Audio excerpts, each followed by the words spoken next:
Kaixo guztioi, 2018ko ekainean, ematen digute B bat matrizekin lantzeko, eta hemetik beste ekuazio sistema bat izango dugu. Alde batetik esaten digute R matrizea eta S matrizea ditugula, bai, hemen ikusten ditugu isa eta i ezagunak agertzen direla, orduan esaten digute R karratu berdin S, matriza hau karratura izan behar dela honen berdina, eta baita esaten digute isaren balioa handiago 0 izan behar dela, hori non baiten erabiliko dugu. Eta bestetik, ematen dizkigute zenbait lauki zuzen, isa i eta iz lauki zuzenak, ematen digute alde batzuk eta besteak ez ezagunak dira, eta hemen ematen dizkiguten baldintza batzuek erabilita, eraiki behar dugu ekuazio sistema bat, eta ondoren ebatzi. Bai? Hasiko gara lehenengo atalarekin. Lehenik eta behin, R karratu kalkulatuko dugu, eta R azkenean da R bider R. Matriz hori birritan biderkatzea. Eta honek emango dugu.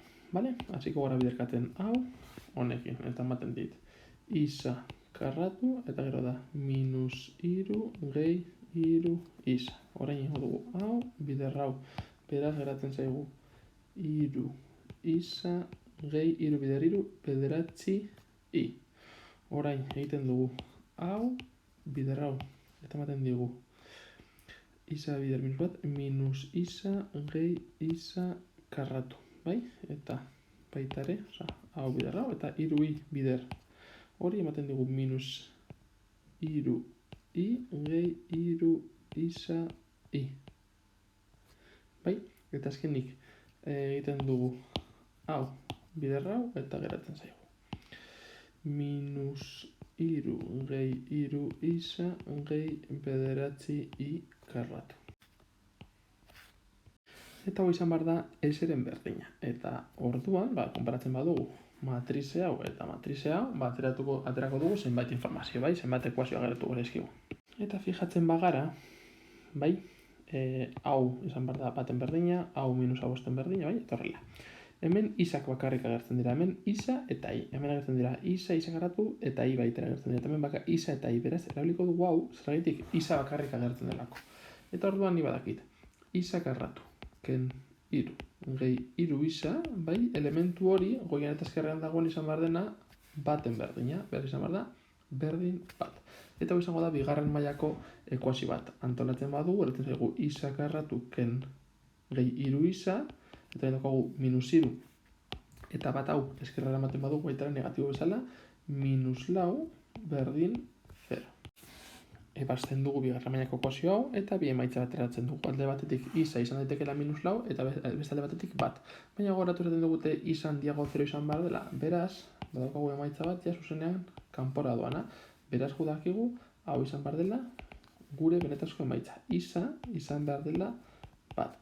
Orain, guztietatik erabiliko dugu, nahiko horreza dena ezta, hau, berdin minus amabost izatea, beraz geratzen zaigu. Iru isa gehi bederatzi i berdin minus amabost. Izaren barruan bat sartzen behar dugu, iru gehi bederatzi i berdin minus amabost. Pasatzen dugu iru bestaldera, bederatzi i minus amabost minus iru dela minus amazortzi, beraz i izango da.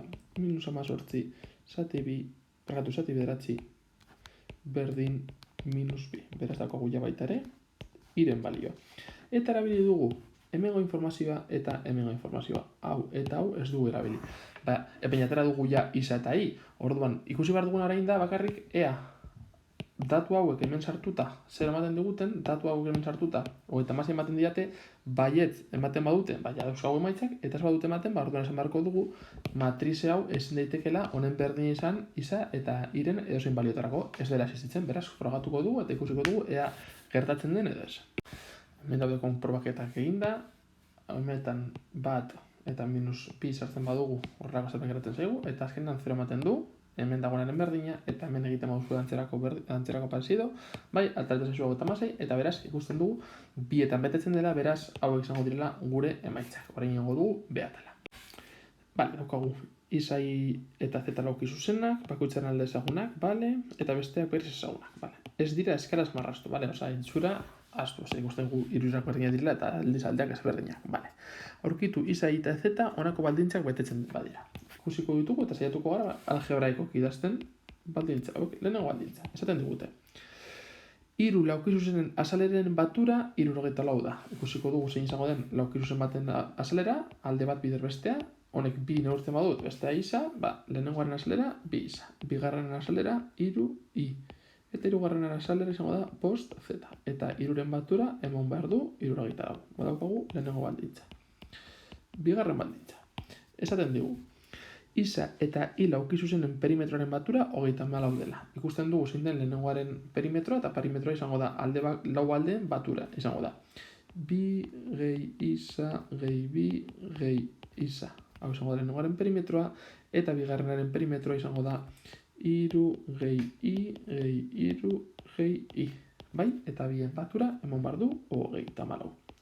Eta azkenik, isaren perimetroa gehi jarriko dugu, hirugarren baldintza, gero jarriko ditugu ondo, baina momentuz bakarrik idatzi informazioa.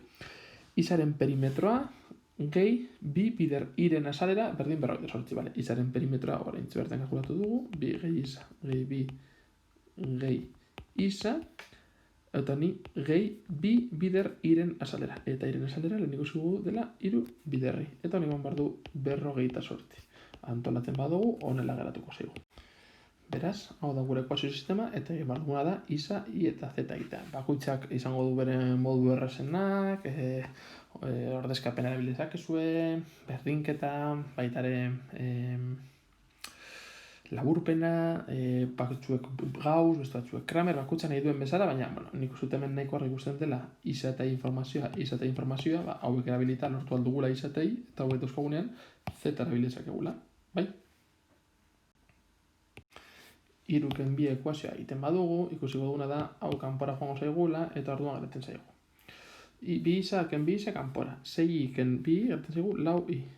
Eta 44, ken 24, geratzen zaigu, 20. Hemetik, zuzena ateratzen dugu, i balio duela, 20 zati lau, berdin, 5. Egin duena da, imaginatu, hau ez dela existitzen, orduan daukagu hau bakarrik, eta da bi ez ezagun eta bi egosetako ekuazio sistema. Bale, hemetik atera dugu ja, i 5 balio duela. Erain erabiliko dugu hau, eta hemen iren lekuan sartuko dugu 5. Orduan, bigarren ekuazioan, informazio hori erabiltzen badugu, geratzen zaigu. Bi isa gehi bi bider 5, bai, berdin 24. Hau da. Bi isa gehi 10 berdin 24.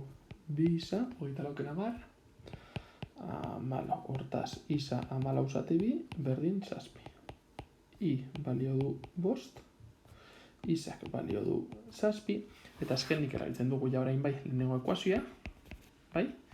Orduan, bi bider 7 gehi 3 bider 5, sartzen dut isa eta iren balioak, gehi 5 z berdin 74. Honek batean, 14 gehi 15 gehi 5 bider z berdin 74.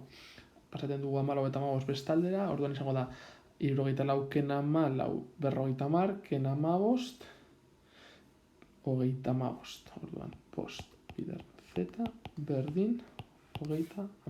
Eta horrela izan da, z balio du 35 zati 5, hau da 7.